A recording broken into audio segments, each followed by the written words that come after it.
Want to talk about this conversation at the front desk. I think we've had a good build up, wind up to actually getting into the weeds. The last couple of weeks, I've been really good on understanding, going a little higher level, understanding this role of your front desk, right? So, and this took me a while to figure out, I'm not gonna lie, right? And I just had the conversation again this morning with another client. I can't say, I hate the term through no fault of our own, because it's all your fault, it's all my fault. We hire these people, we dump them all into the front desk, we give them all the tasks, we stir the pot up. That's it, that's healthcare. That's the front desk at healthcare. It's not gonna work going forward. It's not gonna work going forward if you want less stress in your business, if you want more patient success, if you want more business success, it's not gonna work going forward. We set the context the last couple of weeks, and I actually just released a really short, it's 2.5 minute video on my YouTube page, and it talks about these 3 roles that your front desk play. So meaning, really, there are 3 different people, 3 different types of people you need at your front desk. Now, yes, early on, as in any business, as in many roles in your company, you're going to hire one person to cover more roles. Yet, if your mindset is this front desk person is 3 roles, then you can hire the best person to do this. So rather than thinking, I can't afford 3 people, it's not the point. The point is to understand the 3 roles of your front desk. Because, as I've mentioned in the past, you need to advertise, you need to look for, you need to build job postings, you need to build job descriptions around the 3 different roles. Once you do that, right, and you're early on, or you're saying, I can't do that, I can't afford 3 people, you can start to find those people that can overlap a little. You can start to look for that person that you know is the most important person right now, which I would argue must be the salesperson, because the other 2 roles, retention and the back office admin, are further downstream. You guys have heard that conversation before. So if you're looking more for the customer service person, they can't put the new patients on the schedule. So we're going to keep this plain and simple. You don't need much customer service if you have no clients or patients, right? You follow me?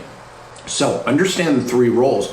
Find that good person who can sell, who can then manage the customer arrival, or maybe you do that if the clinic's small enough. And then the back office admin stuff you can incorporate into the rest of the work. So that's what we've built up to get here. That is the foundation. That is what you must understand to be successful. That is what you must understand to grow a business. And I would argue that is what you must understand, even if you just have some kind of practice where you don't want to grow it and you're happy doing it yourself, but you're thinking about, I need a little more support. Do not go get a virtual assistant. Do not get a virtual admin. That is not support. If you want support to take a load off of you and help you stay busy and grow your business, you need more of that front desk sales role. It's that simple. And by the way, that role can be done off-site. Right? And I realized this when I was answering the phone 10 years ago. I did this front desk sales role from an office in the back. I never saw the patients. I never saw the customers. It didn't matter. My job was to engage those people, phase 2 of the patient life cycle, engage those people, get them onto the schedule, nurture the relationship, build trust, manage and set expectations so that they would arrive ready to pay and stay and do your marketing with you. And that means setting the provider up for success. So it doesn't matter if you ever see that patient. You got to talk to that patient. You got to text with that patient. You got to email with that patient. So you really need to rethink what it is, whether you're small and want some help or you're large. Because by the way, if you're a larger clinic and you have 2, 3, 4, 5 multiple front desk people, really important for you to understand those 3 roles and go back. And I guarantee you have people that can fill all those roles in your company right now. So why not break them up a little bit and let people play to their strengths and watch the flow of the business go better. Watch the complaints about being busy get better. Watch the cancel numbers go down. Watch the first visit arrival go up. Watch completed plans of care go up. Watch your providers be more happy because they have the right person in front of them who is set up for success. I think you see where I'm going with all this, right? You've heard all this. It is as simple. It's this simple once you understand what the patient, what the client is going through further upstream. So here we are. You hire your front desk salesperson, right? What do you do now? That's where we're going to go into these next couple weeks a little more. What do we do with this person now? By the way, let me just finish the last thought. That front desk salesperson does not need to be on site. Right? They're the voice of the company. The face of the company, as the name implies, needs to be on site. They're more the retention person. They manage the people day to day. They make sure people stay, retention.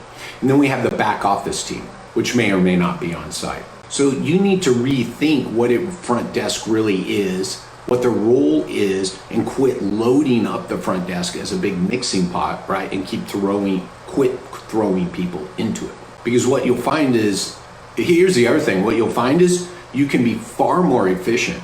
And actually, I have met, check this out, this may be a surprise, I have met more clinics overstaffed at the front desk than understaffed. Most people tell you, wow, we're real busy, wow, we need help. I'm like, you need help defining the roles because you're so inefficient right now. It'd be like, because you guys know my favorite analogy for all this is the football team. It'd be like drafting all one position and then putting them on the field and telling them to be successful, and then scratching your head when you're losing every week. No, you draft for specific roles on the team, right? That's what we're talking about here. All right, so let's get in the weeds. So we've hired this front desk salesperson, right? And this is what we're going to get into now over the next few weeks. We're going to get into the weeds a little more about the what and the how, right? We know the why: arrive, pay, stay, do your marketing with you. Right? That's the why of all this. If you ask me, well, Jerry, why do you set it up like this? I'm like, do you want patients who will arrive, pay, stay, and do their marketing with you? Jerry, why do we answer the phone like this? Do you want patients who arrive, pay, stay, and do their marketing with you? Jerry, why do we do this in the process? Do you want patients who arrive, pay, stay, and do your marketing with you? That's the why of everything, right? That all leads to what? A completed plan of care, the ultimate team metric. So we're ready to get in the weeds. And a good place to start, I would argue, is saying, okay, I've got this front desk person. What do they need to do, right? This front desk sales. Let's define it. Let's not say front desk person. It's a front desk salesperson. All right, what do I need them to do? Well, I heard Jerry say, I need them to really emphasize getting people to arrive, pay, stay, and do our marketing with us. Cool. So let me see, how can I start to approach this from the beginning? Remember, further upstream, right? So, okay, they contact our company. What do I need to focus on? Well, that's the topic of today, right? Why will they arrive? Because you've heard me say the role of this front desk salesperson is not to get people scheduled. That's not their role. The role is to get people to arrive, pay, stay, and do your marketing with you. Getting people onto the schedule is a step and a tactic required to get people to arrive. So rather than saying, why will people get scheduled? So this is the mindset. You're sitting across from your brand new front desk salesperson, and you're going to say to them, I need you to get people scheduled. They will get people scheduled till the cows come home. And you will be burnt out so quick because they will have people on the schedule everywhere who are not the right fit for your company. If you say that to them, that's what occurs. So the mindset of saying, answer the phone and get people scheduled is what's setting you and your providers up for failure. If I tell you, so Jerry, what I need you to do here in your role at ABC Physiotherapy is to get people on the schedule who will arrive, pay, stay, and do their marketing with us. Now I go, wow, this is some work. This is more work than getting people just scheduled, right? Yet getting them on the schedule is a tactic. So we back up and I say, okay, Jerry, I'm going to help you be successful on this. What I want to work on first is let's figure out why people will arrive. Because if we can solve that puzzle, if we can answer that question, then you further upstream at the initial contact, at the start of phase 2, can set people up for a completed plan of care. Because step 1 in that completed plan of care is arrival. Arrive, paying, staying. So I say, all right, Jerry, you're going to answer the phone today, and I'm going to sit next to you, and I'm going to listen to your calls. And the first thing I'm going to do when you hang up is go, okay, why will they arrive, right? It's this simple. I did you can go back to my YouTube page. It's actually the most watched video on my YouTube page, the 5 questions that must be answered. Look for that video.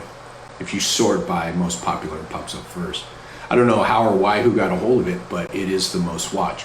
And it is the 5 questions your front desk. This is number 1. All the rest of the questions, the other 4, flow from this one question. Why will they arrive? So you hang up the phone, right? And we do a little training maybe, or I just throw you out there and I say, answer the phone, Jerry. And the next new patient, right, do what you need to do, and I'm gonna ask you why will they arrive. So I sit next to you, and you, Jerry, answer the phone, and you get someone on the schedule, all right, for physical therapy at 10:30 next Thursday for their low back pain. And you find out they want to use their insurance, so you get their insurance information, right? Sound like about 99% of the calls out there, right? That sounds like about 99% of the secret callers I do. So you hang up, Jerry hangs up the phone. I then say, okay, Jerry, why will they arrive? And Jerry said, well, they wanted physical therapy and I got them scheduled for physical therapy. And I go, okay, Jerry, so what is physical therapy to them? And obviously, Jerry didn't ask that question, so there is no answer. So I could say, okay, so we can't check the box that they wanted physical therapy as a reason they will arrive, because my question back is, what is physical therapy to them, and can we deliver on that expectation? We don't know. Second part of that question, aren't there other physical therapy clinics in town? Yeah. So they actually could get scheduled for physical therapy elsewhere. Yeah, they could. Okay, so that's no reason for them to arrive. They can call a chiro and get physical therapy. They can call the acupuncturist and get physical therapy. Their perception of physical therapy, it doesn't mean the chiro or the acupuncturist is advertising physical therapy. I love when PTs get all pissed off because other people are advertising physical therapy. I'm like, that's not the point. The point is, what does that person need and want from you?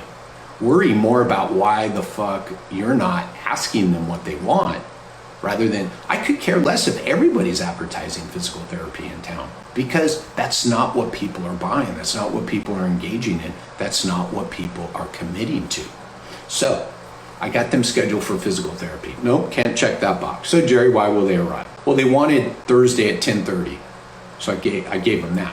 I said, well, back to number 1 again, they could call any of those other clinics for physical therapy. They could call any of those other providers and get physical therapy on Thursday, maybe on Wednesday, maybe an earlier appointment, maybe a later appointment. Maybe they want it Friday. So again, not a reason they will arrive. Well, Jerry, so I ask again, why will they arrive? Well, Jerry, they needed help with their low back pain. And I told them we could help them with their low back pain. Okay, that's a good start. Did you find out what they needed help with? Low back pain. Okay, did you find out what they needed from us? What goals they were looking to get to? No. So you scheduled them for low back pain. Yep. All right, let's default to question 1, question 2. They can get help with low back pain at any other physical therapy office or any other place that delivers what they call physical therapy. So that is not a reason for them to arrive. And then number 4, well, we take their insurance. And I'm like, I think you all know my opinion on that, right? All the other PT clinics in town take their insurance, and so do some of those other providers. So we are 0 for 4 on why they will arrive. Mind you, I just explained to you over 85%, probably closer to 90% of my secret callers. They schedule me for physical therapy without asking me what it is I want or need, for low back pain without asking me what I want to get back to. You guys see where we're going with this? Without asking me what I want to get back to, what my goals are. On a date or time, here's the other one too that we don't get into with this, but you can see how it's missing. On a date and time with a physical therapist. They don't tell me who that physical therapist is. And they take my insurance.